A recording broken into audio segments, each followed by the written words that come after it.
Yon, ano kaya ang maluluto ngayon? Ice cream. Tingnan baka pwede nga ring maiulam. Ay, masarap kasi, masarap itong ice cream na ito. Ay, dito pala yung aking piprituhin sana. Kaya lang inaka-request si Mace ng may sabaw. Gagawa ng paraan. So, yun lang pala eh. Hindi ako nag-iisip ngayon kung ako bibili ng pang-adobo. Parang ako may nasipat din. Ay, malaki na pala ang papaya ko dito. Ito pwede na. Magtitino na lang tayo ngayon. Pipitas tayo ng 2 piraso ngayong papaya. Oh. Magulang na rin. Kahit gari, Bangkok yan. Kahit ganyang kalaki eh. Oh, may natira pa 2. Pwede pa yan. Sa susunod, malaki na yan. Muna ngayon.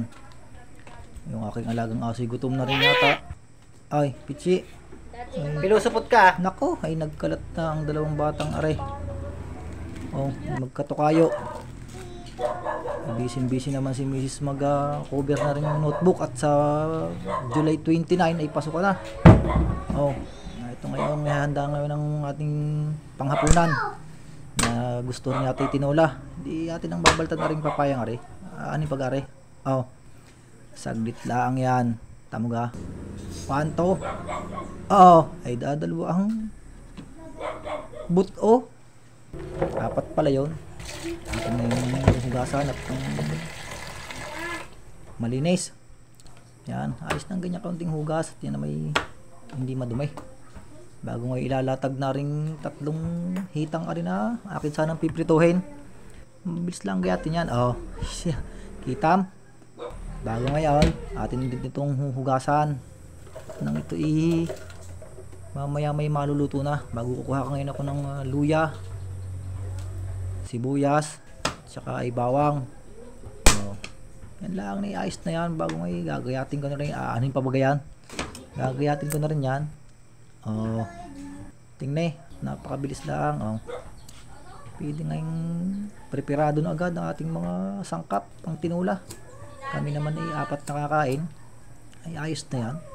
Sindihin na ang kalan at nang aris sumabog. Ay, huwag ka sasabog. Ay, kala ko sasabog eh.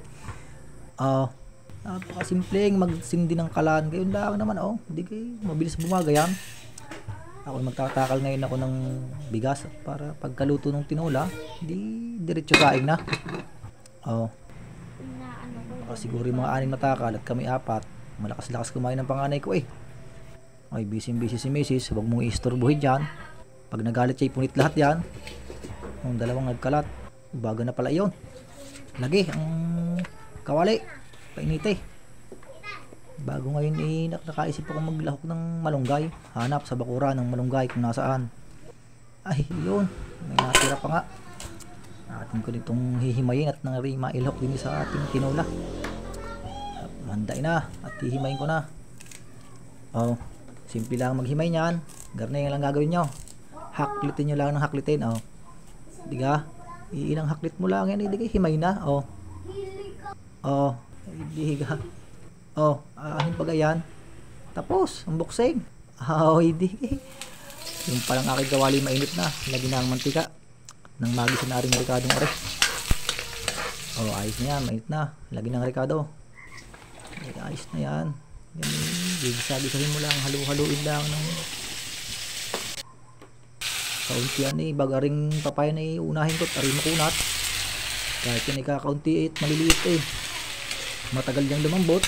Oh, bago ngayon itong karne lagi. Oh, pagkalagay ng karne ay yun hahalu-haluin. Pag medyo tingin na ayos ng pagkakagisa, saka natin nalagyan ng tubig yan pag ayos ng pagkakagisa. Oh, ayos na yan. Hahalu-haluin mo lang na ganyan para mainam na pagkakagisa eh. Oh, tingnan may ayos na yan. Oh, sinasabi ko sa iyo eh. Bago ngayon lalagyan ko ng tubig. Yan. Tapos atin ngayong tatakipan. Oh, di pagkatakip itong malunggay ngayon ihimay natin. Nako, iyari tayo na rin. Pero hindi maaarit. Baka rin sumabid sa puwit. Pagkadumi, ay ano ba yun? Sorry po. Ihimay-himay mo lang at matanggal yung mga maraming tangkay na yan. Yan yata hindi natutunaw.